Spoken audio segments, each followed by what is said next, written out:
You hear me? Yes, absolutely. I am sorry.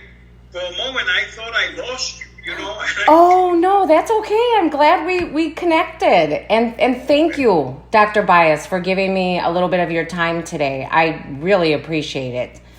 Yeah, no problem. I'm no longer on the board, as you know. But whatever I can do, please let me know.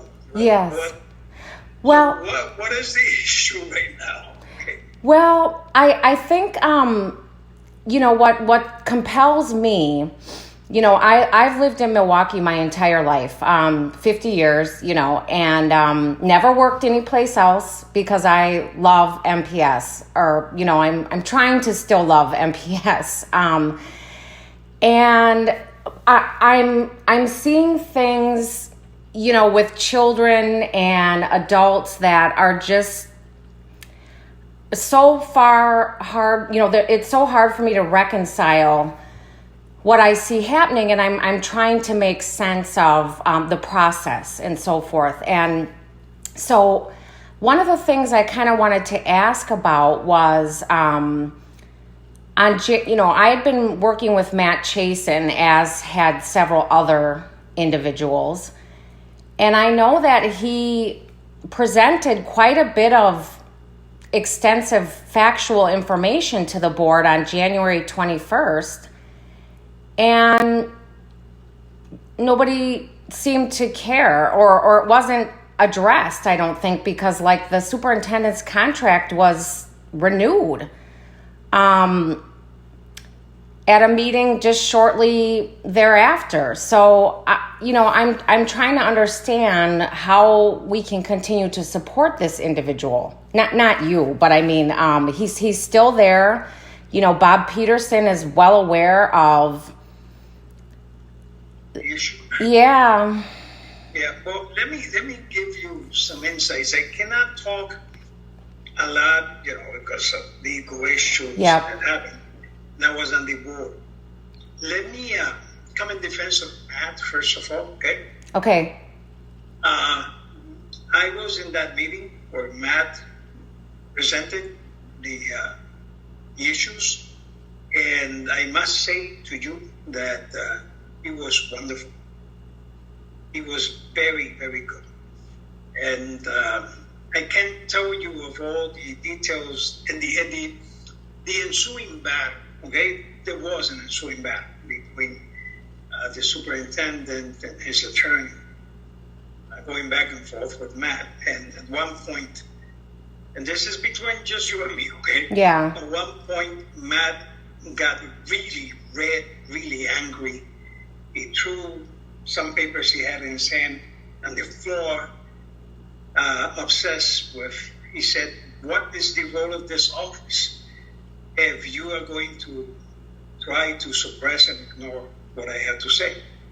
I am presenting you the evidence, and the evidence is very clear.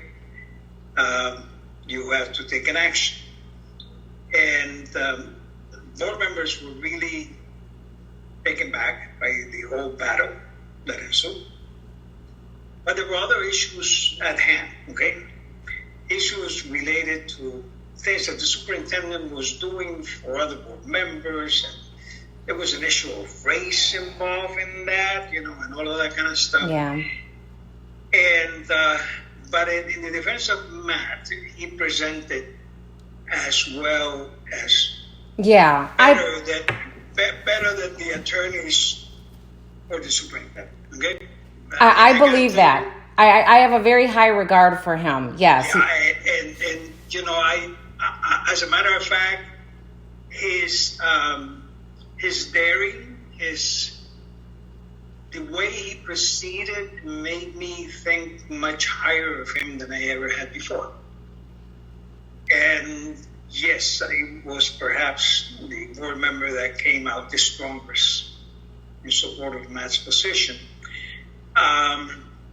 Because he presented your case in another case, okay? Okay, yeah, because I know I was whistleblower A, and, we had worked quite a while on the compilation of what we wanted to, for me. And, I know there's I've been in contact with a lot of other people who have come forward too, and that's why I'm just kind of like, there's a lot of people. I can't tell you about the identity of the other person. Right, no. He did that. So, in his defense, I got to tell you, he presented a very good case. But there's a duality to this whole thing. One is the legal case, the other thing, the legal arguments that were made that favor you greatly, okay? And the other is the political climate and the political reality, okay? Mm-hmm. The political reality is that you have a superintendent there, that I left the board, and I got to tell you that one of the reasons I left the board and I didn't run again, I could have run again, okay? My mother died in about, in 220, April 220. Oh, and that's why, you may have seen me in some board meetings here in Puerto Rico at that time. Sure. The reason for that is, my mother was 90 years old and she lived a long life. But I came here and there were some family issues that I got to take care of. Constructive, good stuff, not bad stuff. And she left me this house, the house that I'm in right now. She gave me the house because I paid for it. When she was getting old, I moved her to a new house. Yeah. Took care of the mortgage. Absolutely, yes. And she made very sure, she told everybody before she died, she was in the hospital, she said, that house is his, don't argue about this, the house is his, yeah. He paid for it. So I'm sort of like here because I'm doing some writing, and after my trip to the Pacific and all of that, I got more in tune with the issue of writing and interviews, keynote speeches, and the issues of language. That's awesome. That I have favored that. And I was interviewed on Guam television, and then I ended up in the islands in Japan, and then so I've been around. So what that has done for me, it helped me refine. So my mother dying, this issue. Yeah. When I left the board is because I wanted to do more of this, okay? I couldn't do it where I was on the board. Yep. But in addition to that, I was extremely disappointed with what I had seen. I had seen that legally I could make arguments, and in several occasions I told the lawyer for the city to just shut up because I felt that she was misleading us. And then at one point she confronted me and she said, I've been dealing with the law for 40 years, et cetera, and she went on and on. And then I said, in any court of law, they will shoot holes through your proposition. Okay? Yeah. You're making political decisions, not legal decisions. I feel very uncomfortable about this. I am not, and I was the only person that said, no, I'm not going to go there. Okay? And she threw that at me about her 40 years, and I said, well, and you were appointed and I'm elected. So I'm going to open my mouth and I'm going to keep on saying what I have to say. And I really felt uncomfortable about my colleagues sort of like engaging in a political ass-kissing, if you may. Yeah. More of that than the legal stuff. And there were a couple of people like Bob and like Larry at that point that sort of like supported me. Okay. But very sort of like shy, careful. Yeah. Because they had other political issues that they were dealing with the superintendent. But they're sort of like their mindset was affected by my insistence. And even Larry called me to the side one day and said, you're not going to win. You don't have the votes. You can't keep on doing this. You have to be less forceful with them because you make them feel stupid. And I said, it's just that it is wrong. It is wrong when this happens. So I decided, and I told Bob and Peter, I cannot be a part of this anymore. Yeah. Okay? I have to be out because I believe strongly in the political activity. Absolutely. And there's lots of issues that have to be countered. They're political. They're political in nature. And says, but you have to respect. I mean, the issue of what legally tells us there was some wrongdoing here, and the wrongdoing is not only in your case, but in the case of Mateo, for example. Remember that? Yes. Oh yes. Oh yes. What was done to that Mateo was horrible. Yes. Right? It's painful. It's deeply painful. I mean, there's no way that she could have visited Hamilton High School 156 times. Right. That year. So she gave her keys to somebody else. She gave them to Rose Martin. Yeah. Any discovery would show that she was correct. Right. But she decided that she didn't want to pursue any longer legal stuff. She had family issues and stuff like that. That left me in a sort of like a real difficult thing, because for one, there was the assumption that I was defending her because of she was a Latina woman and her politics and all that kind of stuff. And I said, that's not it. Right. It's just that this is wrong. This is wrong, totally. So I learned that there are a lot of things in that district that are legally wrong. But I also learned, and you sort of like learn how to count when you're on the board. That there were some people that would just, like some people in the Trump administration, that they didn't listen. They didn't listen. And the political persona took over the honorable legal thing to do. Yes. And so I decided not to run for the board again because I felt that I cannot do that. Yeah, I understand that. I 100% understand that. And then there was the other legal restraint that I cannot speak about some of these issues with other people. Right. I mean, you're bound by some legalities in the board there that are determined by the city attorney's office. I do not have respect for the city attorney's office. I think that there are a bunch of political hacks. And as attorneys, they're very poor in what they do, but they do have one thing that you and Mateo and others didn't have. They have unlimited amount of resources to screw over people. Yep. So if you, like Mateo, hire an attorney, there were other people, there were other people, I'm not going to name them right now, that hire attorneys, but attorneys cost a lot of money. Yep. And if you cannot afford putting out because the strategy, and I sort of like coined a name for it. Let me see if I remember. At one point with the city attorney's office, I said, this is like legal bullying. Yeah. Yeah. What you do is that you take somebody who is right on what they're saying, but politically you want to suppress it. And you sort of like flounder in front of them the legal resources that you have that are really taxpayers' money, paying your salaries.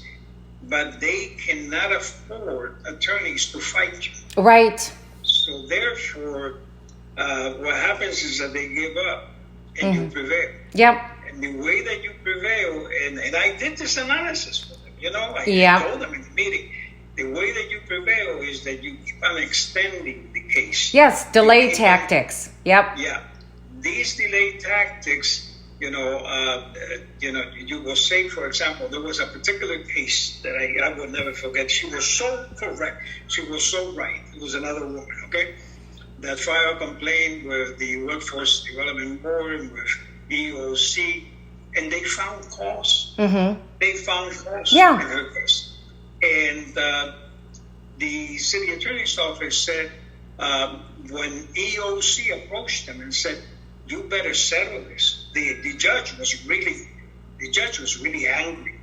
The judge said, this is incredible. You are trying to use delay tactics here to cause the loss of money on this person who was a teacher, is a classroom teacher. Right. Cannot afford that, right? And the city attorney's office says, well, we can appeal. We can keep on doing this and doing this. And even though she won, there was, protocols by EOC and everything else. EOC said, well, we cannot litigate in her favor. She needs to get a lawyer to do that. They approached MPS and said, please settle this. Right. Settle this matter. And the attorneys for the city's office advised the superintendent not to settle, and that they will fight the matter to the end. And they were totally wrong, but they knew that teacher could not afford to fight it. Yep. Okay? And they also hope, I feel like they hope someone dies along the way or something, Yeah. Well, that teacher is not. I mean, I hope that eventually that teacher will come back. But the issue that I raise here is like, because you have this political thing and this legal thing, the political thing tends to prevail. Yeah. It prevails because the issues with MPS are so numerous, okay? And the superintendent, and as a matter of fact, in a meeting, can you imagine? In a meeting, he said to his staff, you know how I handle this stuff when the board comes at me with all these kinds of things? He says, I put up a bunch of fires all over the place, and they end up trying to, suppress those fires, okay? And in the time being, they forget. Okay? He knew. Yeah, he does know. Yeah. And I felt that legal restraint on board members was so substantial that I could not live with it. And I said, I will not run again. Yeah. So Bob and Larry and others, people in the community met with me, don't do that. You're going to stay there. You're going to fight back. I said, it makes no difference. Look, the issue is that politically we have to make MPS better. Right. While we continue to fight the fact that we cannot have an MPS that legally suppresses people, and that you have an administration, and it's not only, let me clarify, it's not only in his case, it's not only post prior administrations. I mean, right. Administration, my God, the administration preceding that was a lady's name. Darian Driver. Yeah, Driver. My God, she had tons of issues. Yeah. Okay, because not only that, falsely sort of like puts forth this persona that's sort of like likable to many people. Yeah. Okay? Especially to the pastors in the black community. Yeah. They believe me, they put a lot of pressure. And city councilmen put a lot of pressure. Okay? And my driver was vicious, nasty. Okay? Yeah. At one point, I told Mosley, I said, you sort of like were the implementer of all her retaliation.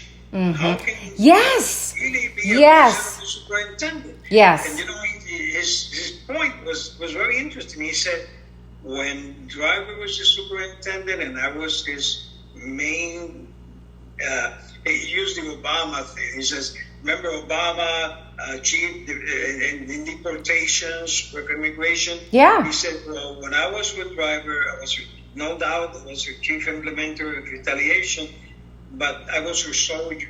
Now I'm your soldier. Okay? And because I'm your soldier, okay, if you decide that you don't want me to do this, I won't do that. But the board goes with the political decision. Yeah. Okay? Yeah. And that's what's unfortunate in your case and in the case of many. And that's one of the reasons I said I don't want this. Yeah. Okay? Do you think DPI is part of the problem? Like they support Posley too? Yeah, they do. He has a couple of people in DPI that help him out. I'm not. I cannot speak for the new superintendent, and she's going to be a little bit more independent because she's more with teachers' unions and what have you. And there's some conflict there, and she may be pulling out. But in overall, when you look at the Wisconsin Association for School Board Members, believe me, they have a lot of questions, okay? A lot of questions. But politically, they feel obligated to support some of what the study does. Yeah. The same thing, I think, must be said about DPI. Yeah. Because if DPI doesn't, then the feds will get on them. And so you have that dilemma. But I don't know what else I can tell you other than the fact that this dynamic requires that legally, when you take care of things like Matt found out the hard way, okay? He can just continue to push and push and push. Now, there are other cases that, from my understanding, other people have gone on to the board, and Matt has presented them also. Okay? Yeah. People are satisfied with what he did, but the board simply, even though they sit there silently and listen, and they know he's right. Okay? Yeah. So they know that. They can't take votes in those meetings, but they sort of like go around the room and you get a sense of how Sure. And then if they go publicly with an issue, they don't want to do that. Nobody wants to go public because it affects them. It gives ammunition to people who are against MPS. And they are very careful about that. Yeah. Okay, so in many instances, they held back and they let the superintendent prevail. Carvin Furman is really his attorney. Okay, he's not an associate. He's flipping though. Furman is but he left and he turned. I didn't know. He turned in all of his stuff on Posley. You kidding me? What was that? I didn't know. At the beginning of December, he flipped. He said, "Now here's the other thing, because I've talked to Furman just this week. I talked to him, and Furman is ready to expose Posley 100%. And yes, and That's good to know. I mean, believe me, because I sort of like the guy. I know, but I had in meetings. As a matter of fact, look, about a month ago, they did something horrible to these moms and these paraprofessionals who are in these paths towards becoming bilingual teachers. Okay. Yep. Well, you can imagine most of them are single moms. More than 60% of them are single moms. Sure. Okay, they are older women, right? Yeah. They're in their 40s, 50s. Yep. They earn so little. The average is between $18,000 and $21,000 a year. Yeah. Because they have 10-month contracts, okay?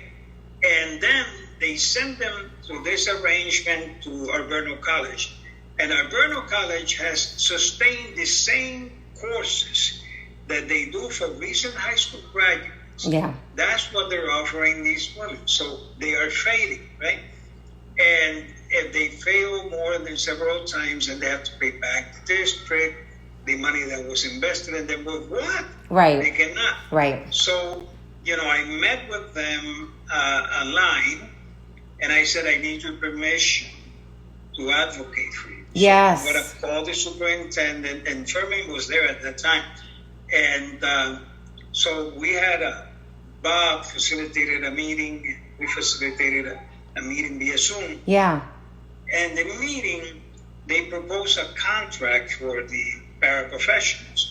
And I said, what they want is good tutoring, and they want you to negotiate arrangements with these colleges that don't require them to take courses that they cannot pass, like the math courses. Oh, yeah, yeah. There's no way they can pass it. Yeah, most of us, I know I couldn't pass some of them, yeah.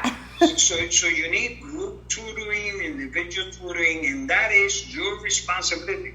You're messing with taxpayers' money. So because of that, you need to create these opportunities, group them, and then I had some experience with group tutorials at MATC when I was there with the nursing department, and it worked very well. Yes, absolutely. So I said, get these group tutorials. These are returning adults. These are not recent high school graduates. Okay, so they want to succeed, but they can't do it. Yeah, yeah. Okay?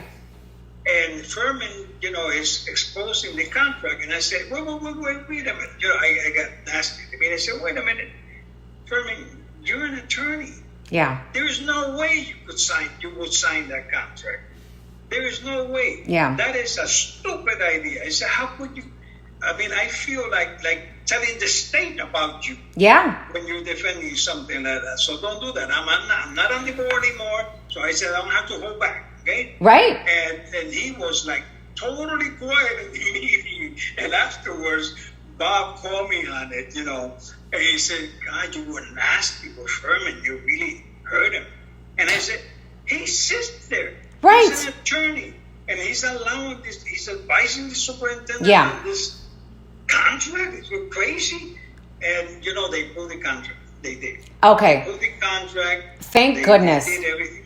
Well, Furman must be having he left, he resigned, and he told me that he has put forth a variety of things just recently. So he is really having a conscious, like an assessment on what he has participated in. He was very apologetic. I know, and he, we're going to continue to chat, but like the other thing, really, and I won't keep you much longer, but I did want to ask, Marla Brunau, how much information do they need about that particular scenario? Well, it depends. I don't like her role, okay? Between us, I think that actually Marla was running the district for a while.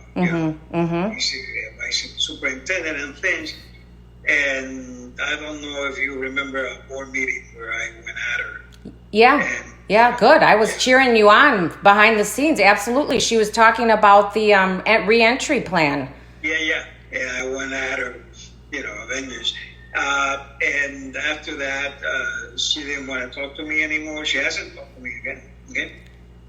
She felt that I was offensive and blah, blah, blah. I said, I was not. I was acting as a school board member. That's right. And you were not. You started to slam on the table in a board meeting, Yeah. If you were some, special person. Right. So I don't know. It depends on the case. If she has a lot to do with what decisions he makes, he will consult with her a lot. Yeah, okay? but she doesn't even have any licensure. No. No, but the way he managed to get people in his staff is that I'm looking back because you hear the chickens and all of that stuff. Oh, that's awesome. I'm surrounded by chickens and all kinds of stuff. Oh, cool. And they fly in the windows. Oh my gosh. Incoming. Anyway, yeah. Marla is sort of like determines a lot of how he proceeds in some cases. Yeah. Right? And as a matter of fact, we had a sort of like a joke among us that says, if there's a woman there she doesn't like her looks or how she dresses, how she combs her hair, Marla goes after her. Yeah. And, I don't know right now because I'm away. I don't know how the relationship between her and Mosley, I suppose, is the same. Okay, he needs her. He needs her because it doesn't matter that she doesn't have the credentials. She does have some skills. Okay, she has some writing skills and she protects the superintendent. Yeah. From a lot of things. One day I remember talking to Mosley. And without mentioning her name, I said, Mosley, you as a person, you sort of like bring yourself forward in such a way that you're like, okay, but you are surrounded by a bunch of people who are really mean. Yeah. Really mean-spirited. Yeah. And it's just like Hillary Clinton. If Hillary lost that election last time because she was surrounded by a bunch of goons and nuts that were so protective of her that she didn't even know something. Yeah. She simply didn't know. Right. I told Mosley, there's some things you don't even know, okay? Yeah. And they happen to stop with the people that are closest to you, okay? And so he knew I was talking about her.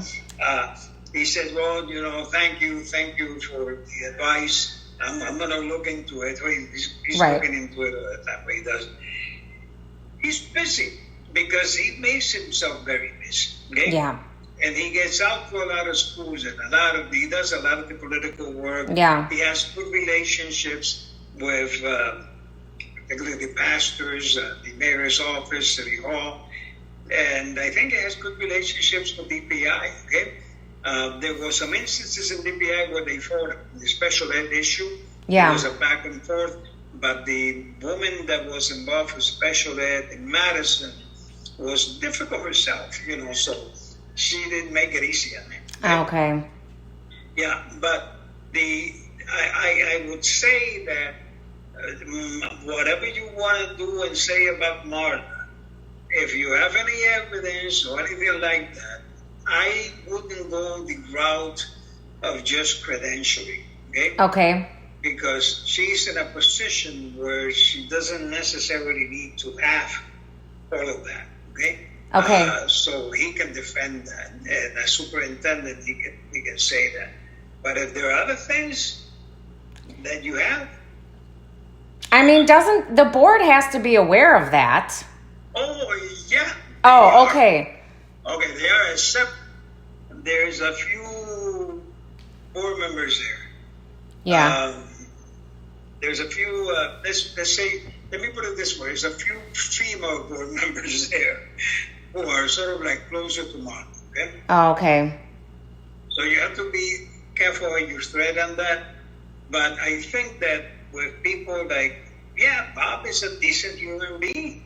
It's just that he's trapped. And I feel uncomfortable with some of this stuff. Yeah. He keeps on calling me about things, and I told him, Bob, I cannot do that.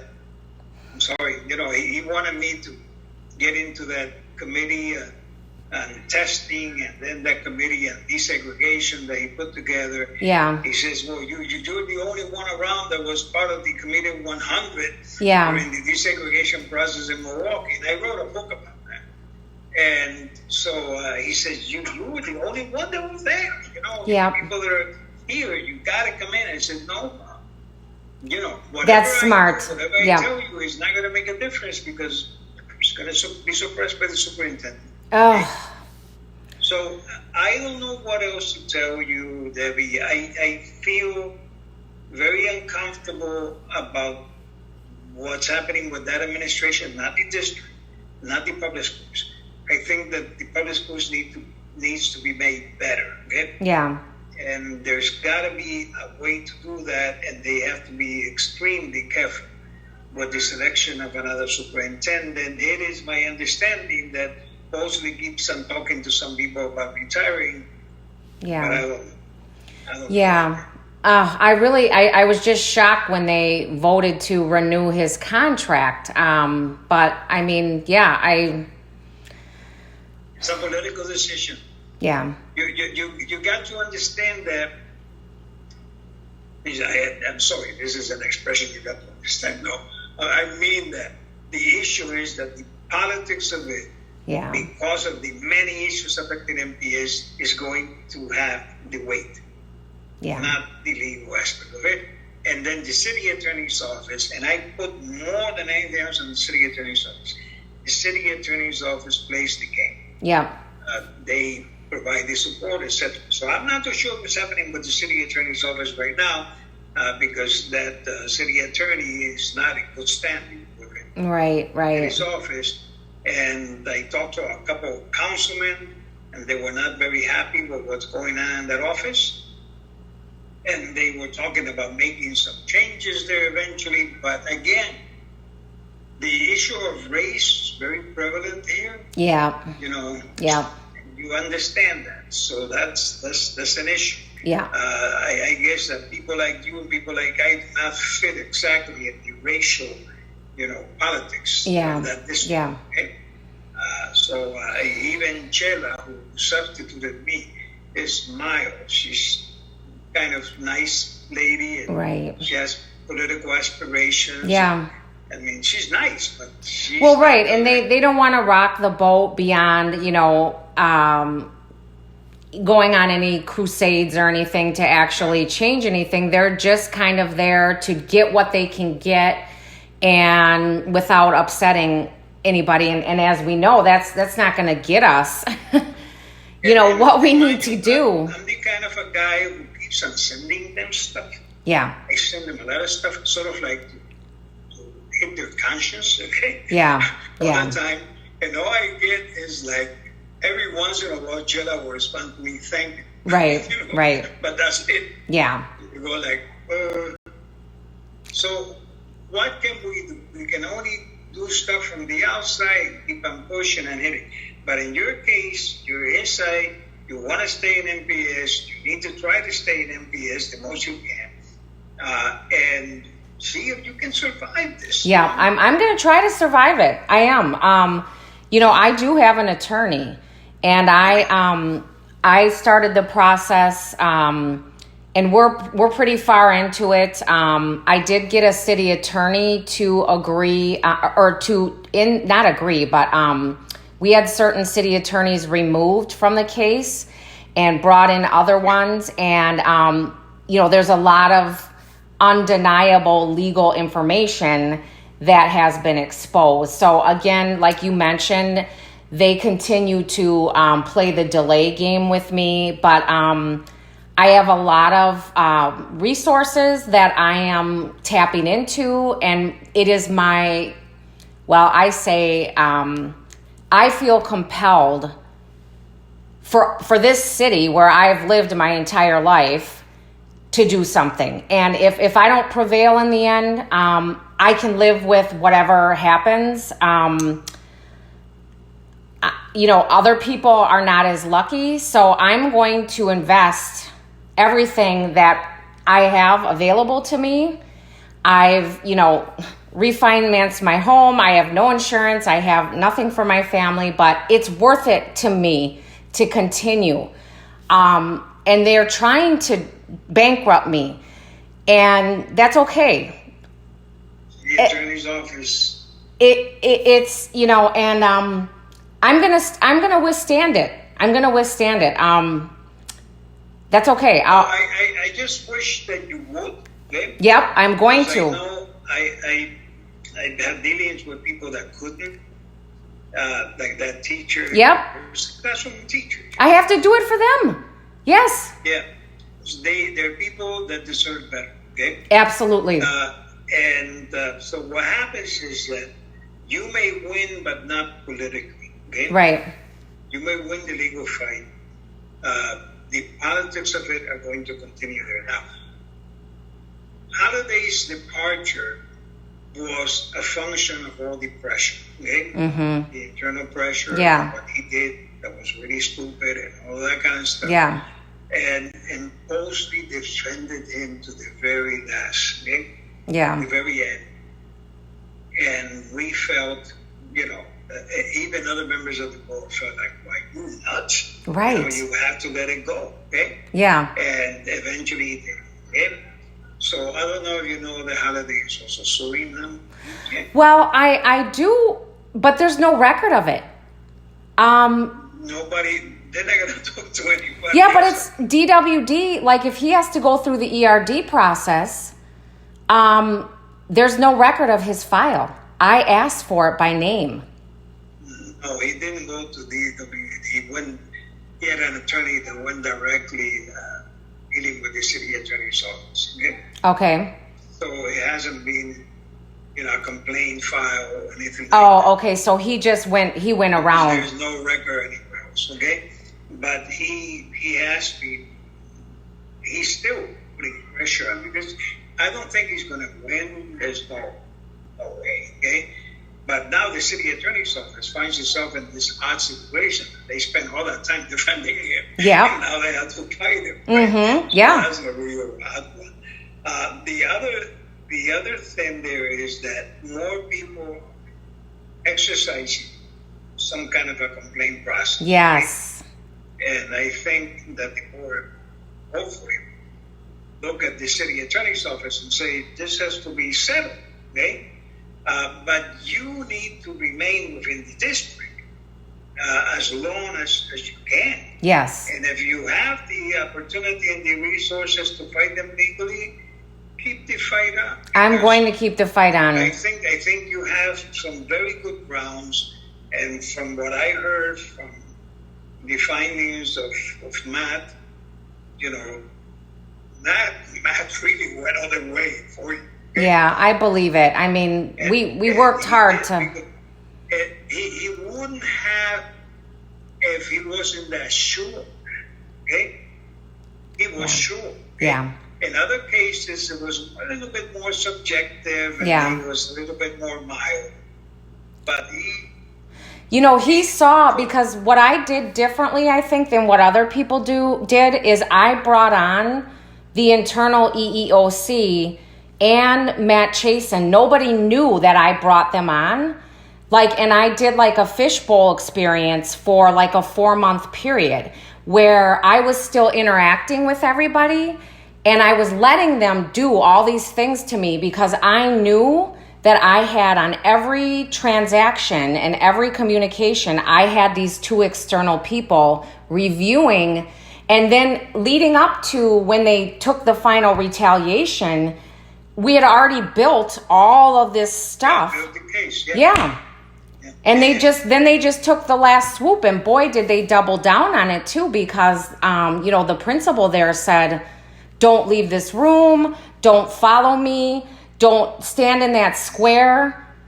I mean, and there was a secretary who has since been removed from there who looked at me and she was like, I can't believe she just did that to you. And I'm like, I'm going to tell you something. And I let them just do it to me. I stayed there, and they were telling Angelina, say that she's being combative or whatever. And I'm like, I put my hands up, and the secretary was just like, I cannot believe what I just saw. And I said, well, I'm going to be contacting you in the future, so please take a mental snapshot of everything that just occurred here. I'm sitting at the desk trying to make the best of it, and I get scolded. I'm sitting in this filthy thing with nothing, and they just want me to sit there and not say anything. I couldn't believe it. They're intimidated by you in many ways, and that's good in a sense. You're not their primary concern right now because they have other issues. Yeah, right? yeah. And they have so many other issues that is amazing.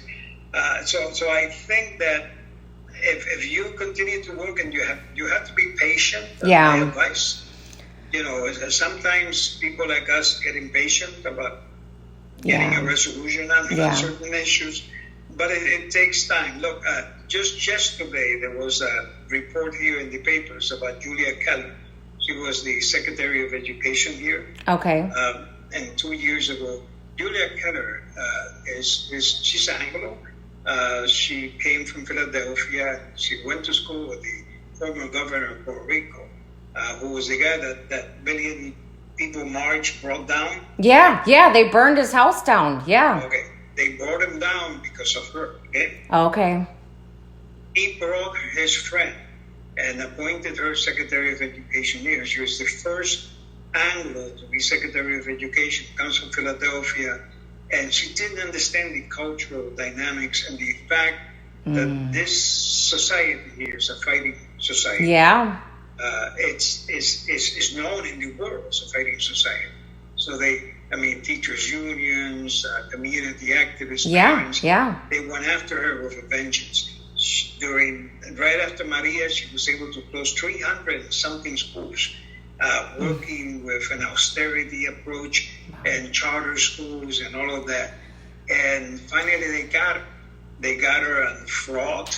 They got her on a bunch of other little things. Okay. And on the harm that she caused when she closed a whole mess of schools in some areas of the country that people didn't even have transportation. Right. So there was a denial of equal education Yes. access to these children. And finally, she was sentenced yesterday to 6 months in prison, 2 years, with a bracelet and all that kind of stuff. Wow. And people feel vindicated. Well, I was sort of like involved in that about 2 years ago and met with a number of people here. And we did some things because I felt this lady was nuts. And I was so happy that they finally got this superintendent who was vicious, nasty to people. So, men are now the only nasty ones. Right. Very nasty, I know. like she was. Yeah. And, so, I'm feeling good about that. Yes, that's a wonderful victory. That is a victory, yes. Exactly. It is the kind of victory that says something about people in power that think that they can just destroy people's lives. That's right, yeah. People that dedicated themselves, like you and others, to make systems better. And she came swinging. Remember Orlando Ramos? Yes, I do. Yeah. Okay. Orlando he calls me up on this several years ago. And he says, Tony, I'm taking a job with Keller in Puerto Rico. I have no choice. I don't have a job. I got to take a job with her.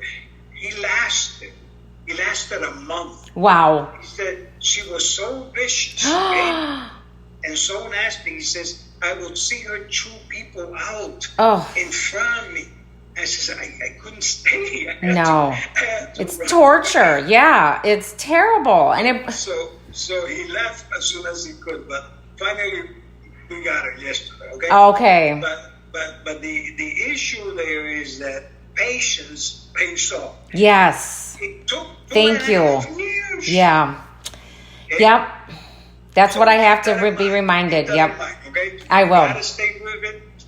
And listen, I don't know what else I can do. No, what you have, sometimes I just need to know that exactly what you just said, that there's validity for the fight. It's important.